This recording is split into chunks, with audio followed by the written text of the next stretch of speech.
Got your new ColorFit Nav watch? It's easy to use it, but before you start using it, make sure that your smartwatch and phone are next to each other and are fully charged. Now let's get started. Switch on. To turn on the watch, long press the upper side button. Long vibration indicates it's turning on. Before using the ColorFit Nav for the first time, make sure it is fully charged. Plug the charger into an adapter or USB port.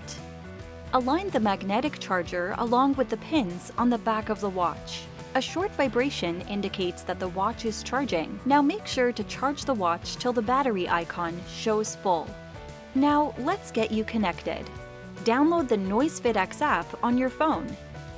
Select ColorFit Nav and confirm. Now scan the QR code from your phone and confirm the pairing. For more updates, subscribe to our channel.